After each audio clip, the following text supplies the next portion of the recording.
So my question, sir, now that you are asking Black supporters to vote for you, why should Black voters trust you after you have used language like that? Well, first of all, I don't think I've ever been asked a question so in such a horrible manner. First question. You don't even say, hello, how are you?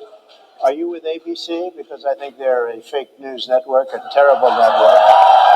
And you woke? Time to get up.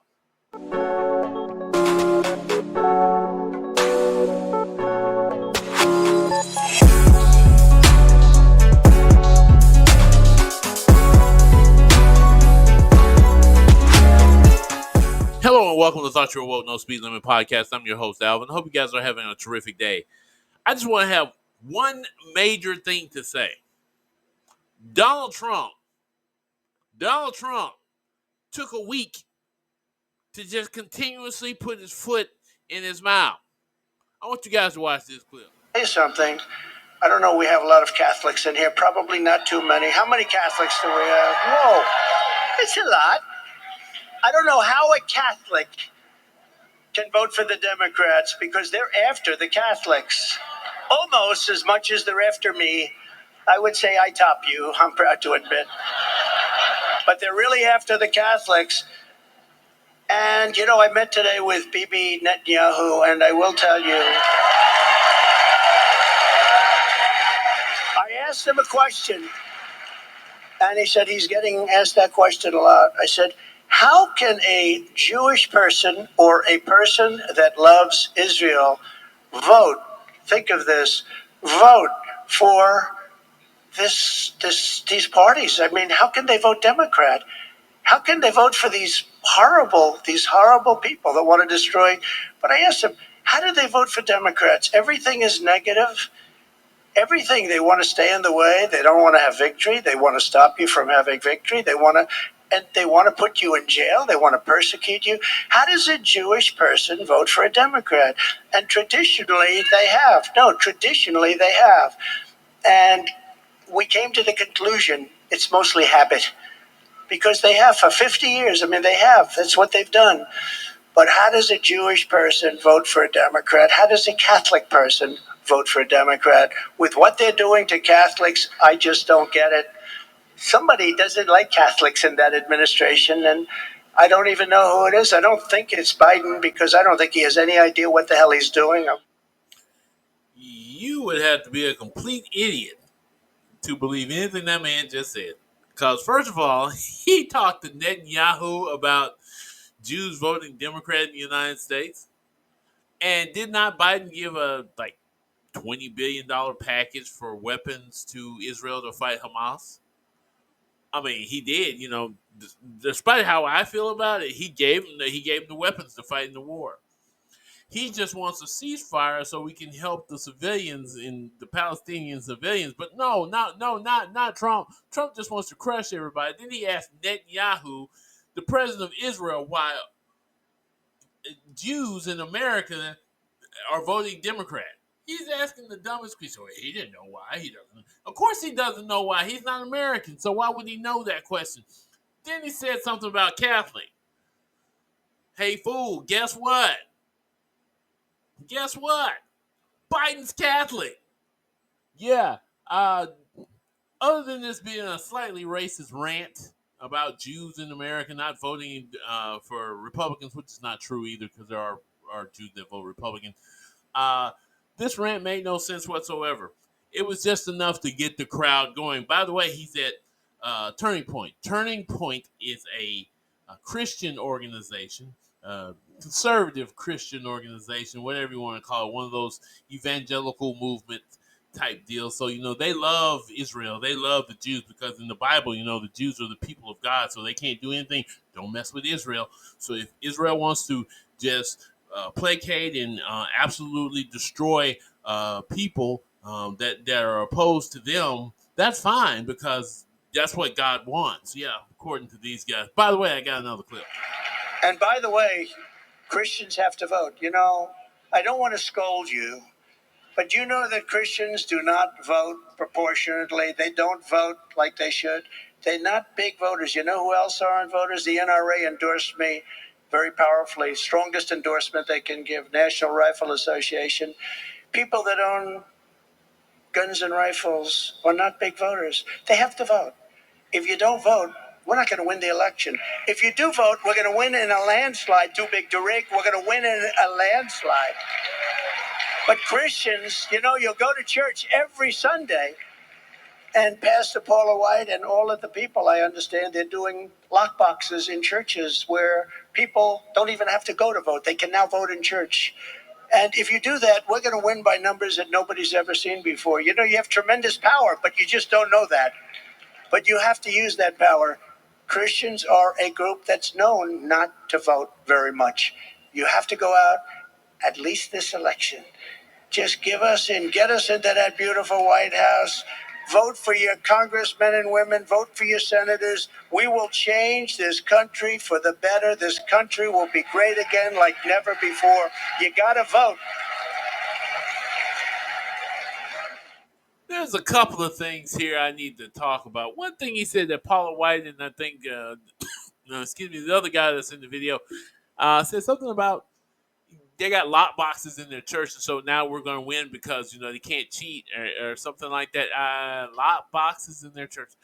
Now I will say this: I understand sometimes churches are used as voting places, but I didn't know they were going to let the lock boxes be in the church at Paula White's church. Now you can vote at the church; you'll never have to leave the church to vote. I'm kind of scared of that. A little scared of that. I don't quite trust that at all. Not at all. Knowing who Paula White is, and she's trying to get all the saints out of Africa and saints out of Europe and saints, wherever she can find them to come save them because Trump didn't win the last election. But anyway, I looked up some statistics. 64% of registered voters as of 2019 are Christian. So he says that Christians don't vote. So majority of the people that vote are actually Christian. Yeah, yeah. Now that is down from 2008 when it was at 78%, but most people who vote are Christian. Yeah, there's a lot to that that doesn't, register with me very well as to how he's speaking. He's talking about stealing the election again, which also is another falsehood. So all I can say to this is roll that next clip because it's a winger. I promise you, it's a humdinger. You want to save America, get your friends, get your family, get everyone you know, and vote. Vote early, vote absentee, vote on election day. I don't care how, but you have to get out and vote. And again, Christians, get out and vote just this time.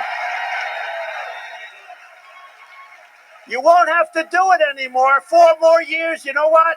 It'll be fixed. It'll be fine. You won't have to vote anymore, my beautiful Christians. I love you, Christians. I'm a Christian.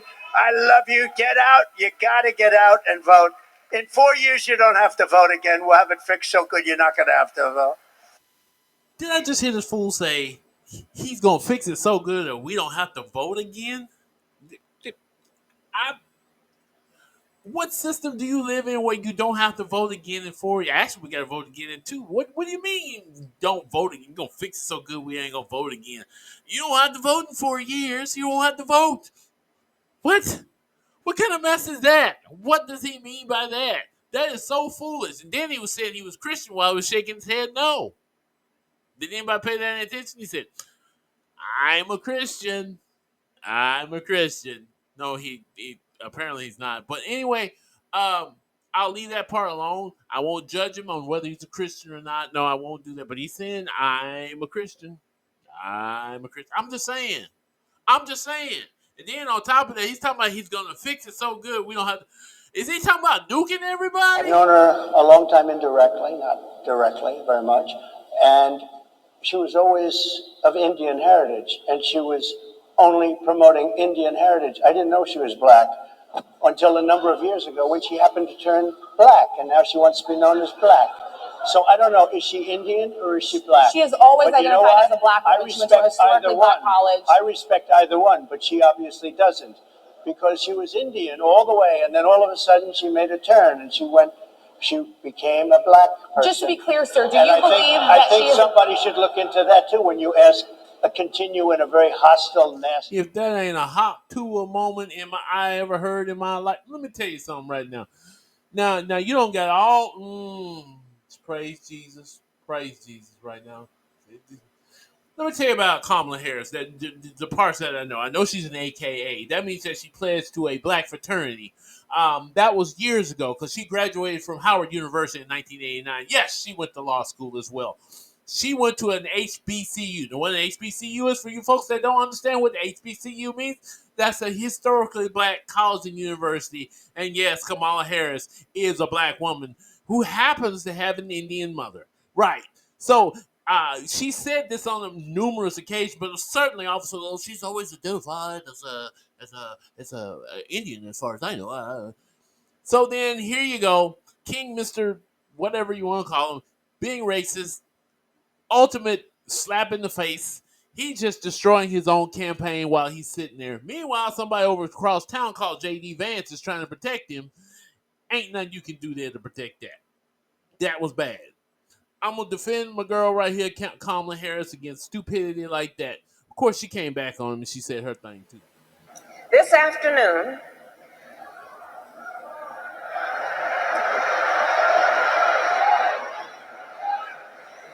Donald Trump spoke at the annual meeting of the National Association of Black Journalists. And it was the same old show. The divisiveness and the disrespect. And let me just say, the American people deserve better. The American people deserve better. The American people deserve a leader who tells the truth, a leader who does not respond with hostility and anger when confronted with the facts. We deserve a leader who understands that our differences do not divide us. They are an essential source of our strength. Ladies and gentlemen, that was a civilized response to the things that Donald Trump has said. As you've seen, all the videos I've shown you has shown you nothing but hostility and racism towards other people. Anger because he can't get his way. It's like a little man baby doing the little man baby things. So this is an example, pure example of who he is. He went before a Christian organization and spouted out all this stuff about Jews and Catholics and all this other stuff, and then he started trying to tell people, vote for me. Vote for me. You only have to vote this one time. You'll never have to vote again. Told a lie in the process and gave out false information, as he always does. Then he went to the Black Journalists Organization, talked about Kamala Harris's ethnicity as if that was something that was a good thing to talk about. And unfortunately for him, I think that spelled doom. DOOOM.